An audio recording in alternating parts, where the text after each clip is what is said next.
Jesus went up into the hills and called to him those he wanted, and they came to him. He appointed 12, designating them apostles, that they might be with him and that he might send them out to preach and to have authority to drive out demons. These are the 12 he appointed: Simon, to whom he gave the name Peter; James, son of Zebedee, and his brother John.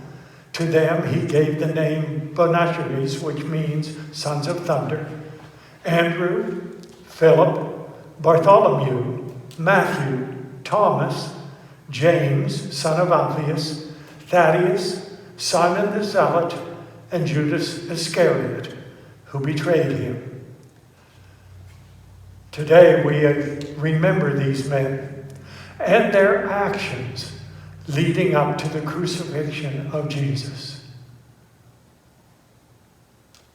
While Jesus was still speaking, Judas, one of the 12, arrived. With him was a large crowd armed with swords and clubs, sent from the chief priests and the elders of the people. Now the betrayer had arranged a signal with them: "The one I kiss is the man. Arrest him."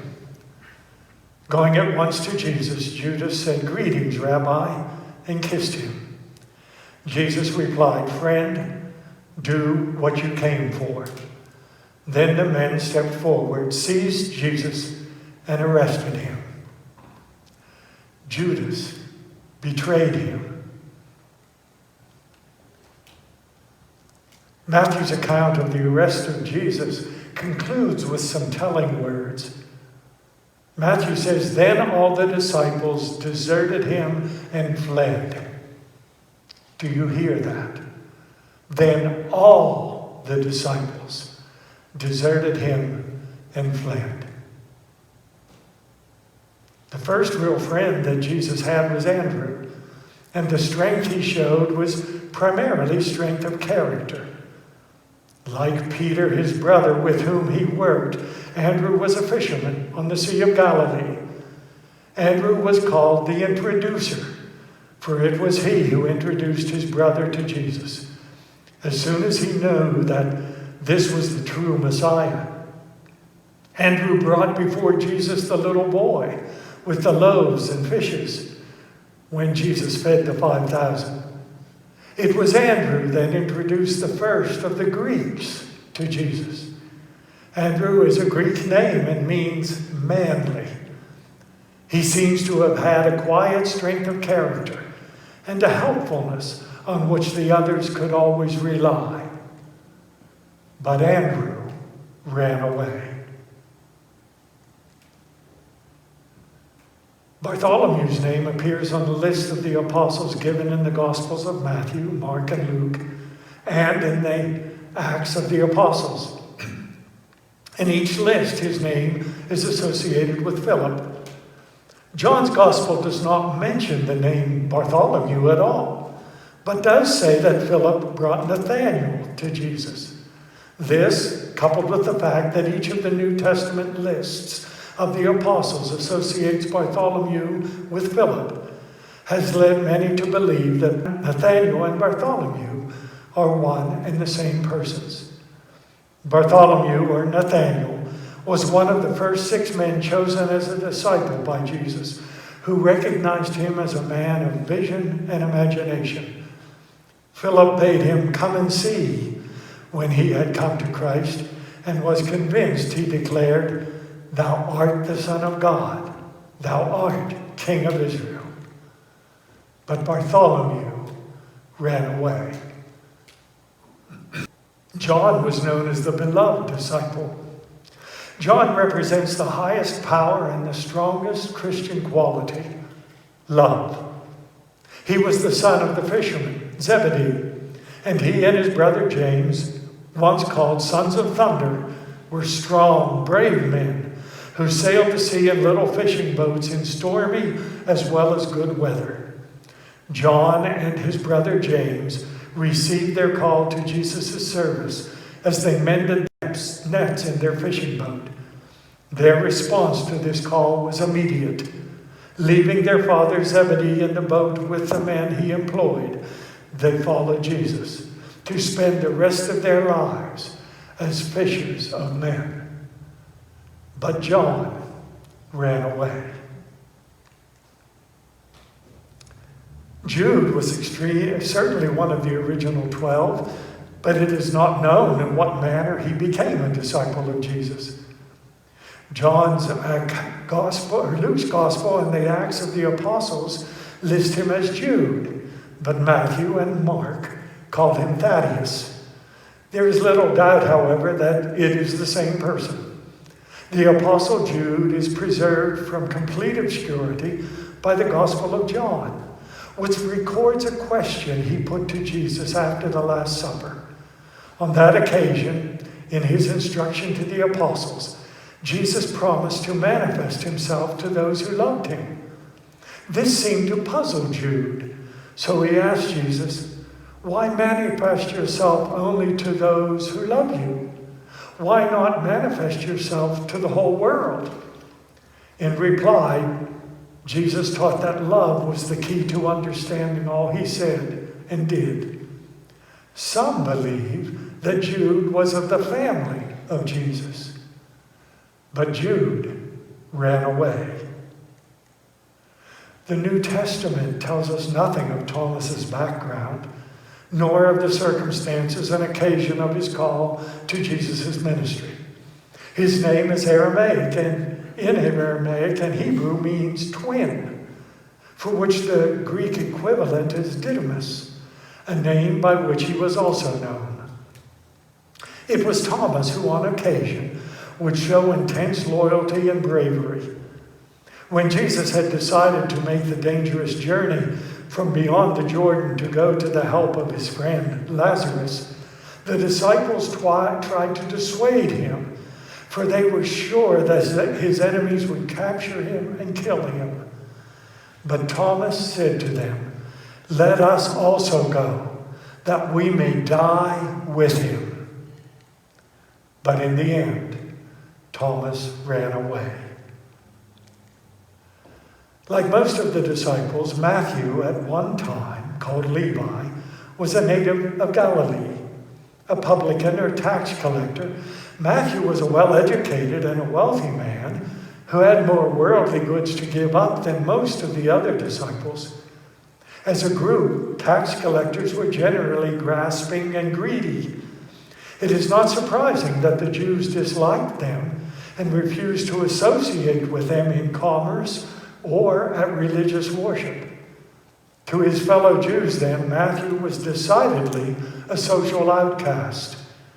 Yet Jesus, who looked into men's hearts and judged them for what they truly were, called this social outcast to be in his ministry. And when called, Matthew arose, forsook all that he had, and followed Jesus. But Matthew, in the end, ran away. James the Less, or James the son of Alphaeus, he was called James the Less because he was younger than James, the brother of John. And since he is spoken of as James the son of Alphaeus in the Bible, many scholars believe that this man may have been a cousin of Jesus. But, relative or not, James the Less ran away. James was a fisherman and fished with his father Zebedee and his brother John. Jesus called James and John to his service when they mended their nets in their fishing boat by the shore of the Sea of Galilee. Mark's gospel tells us that Jesus named James and John the sons of thunder because it is said of their fiery temper. He had occasion to rebuke them at times.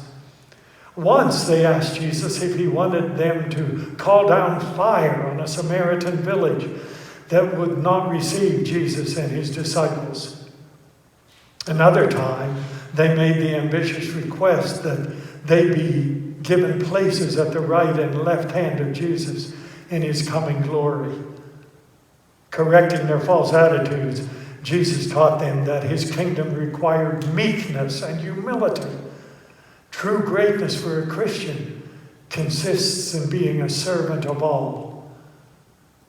But in the end, James ran away. Because he knew the Greek language so well, Philip was called the Greek. But he was of Bethsaida, the city of Andrew and Peter, and he lived in Galilee, as they did. Philip, a powerful and vital man, was among the first to join the band of men as a chosen disciple of Jesus. It was Philip who brought Nathanael or Bartholomew to Jesus. Philip used the power of the word, as he and the other disciples were empowered to do. Healed the sick, cast out unclean spirits. His difficulty in understanding the spiritual meaning of Jesus' message at times did not seem to hinder his powerful message to bring that message to others. But in the end, Philip ran away. Simon the Zealot. He had been of the Zealot sect, a rebel party, heirs to the fighting spirit of the Maccabees. They looked onto taxation as slavery and thought their purpose was a righteous one, since they wanted no other rule but God. They had not learned the folly of using their zeal in the unrighteous way of violence. Simon, who represents the fiery zealot with a cause, did finally become gentle and loving through his association with Jesus and the other disciples. There can be no doubt that after Simon gave his allegiance to Jesus, tempered his zeal with justice, charity, and prudence, which are virtues which characterize the teachings of Jesus. But still, at the arrest of Jesus, Simon the Zealot ran away. Jesus called Peter the Rock, a symbol of strong, immovable faith.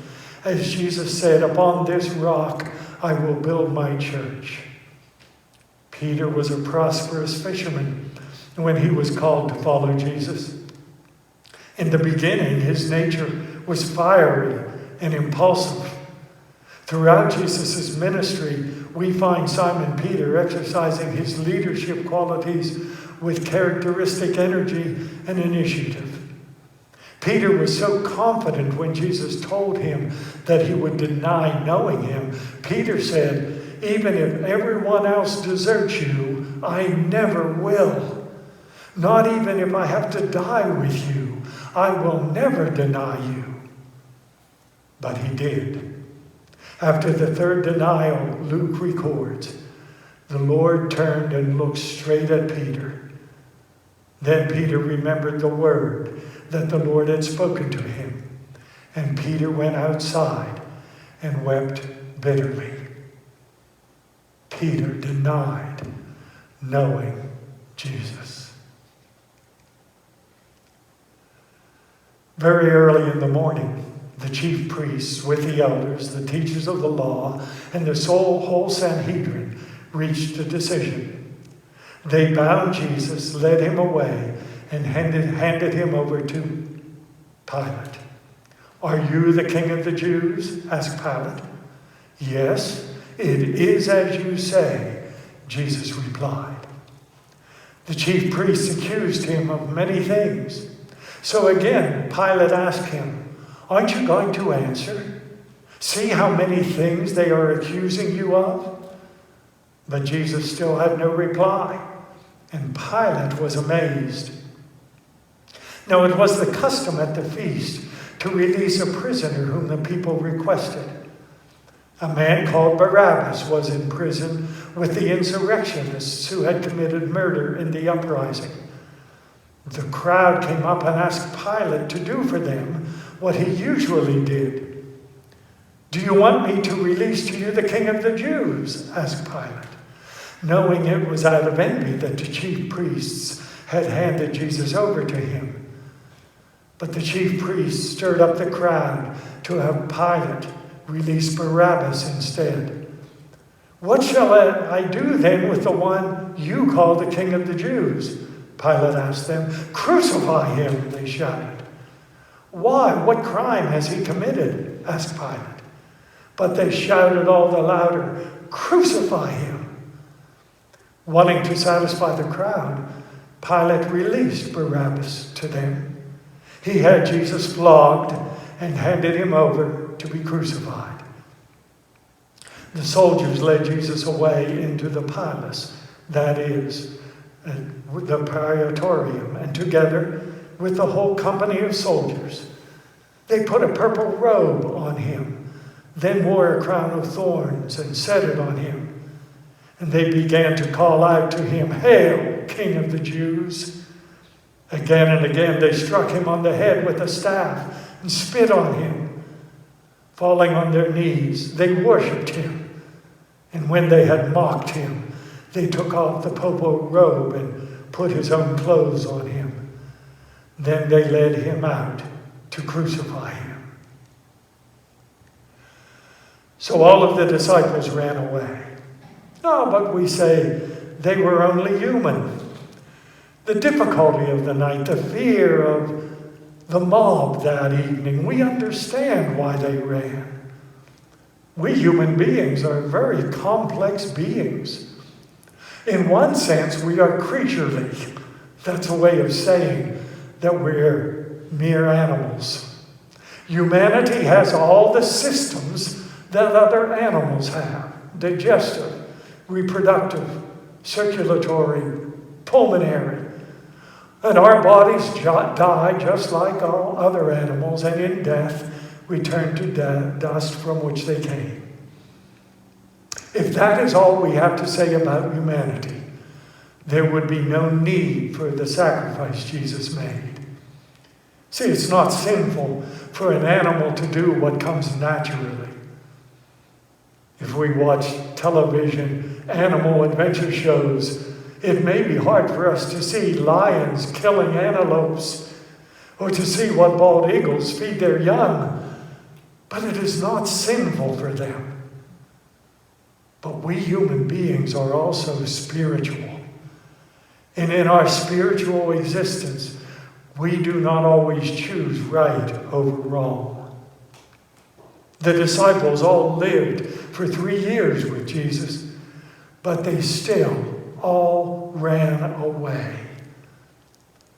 In these moments of Good Friday, when we remember the failure of the disciples, we must remember ours as well.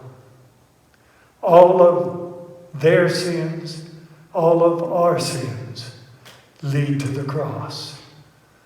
Because in a sense, we were there when they crucified him.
So the soldiers took charge of Jesus. Carrying his own cross, he went out to the place of the skull, which in Aramaic is called Golgotha. Here they crucified him and with 2 others, one on each side, and Jesus in the middle. Pilate had a notice prepared and fastened to the cross. It read, Jesus of Nazareth, the King of the Jews. Many of the Jews read this sign, for the place where Jesus was crucified was near the city, and the sign was written in Aramaic, Latin, and Greek. The chief priests of the Jews protested to Pilate, "Do not write the King of the Jews, but that this man claimed to be King of the Jews." Pilate answered, "What I have written, I have written." When the soldiers crucified Jesus, they took his clothes, dividing them into 4 shares, one for each of them, with the undergarment remaining. This garment was seamless, woven in one piece from top to bottom.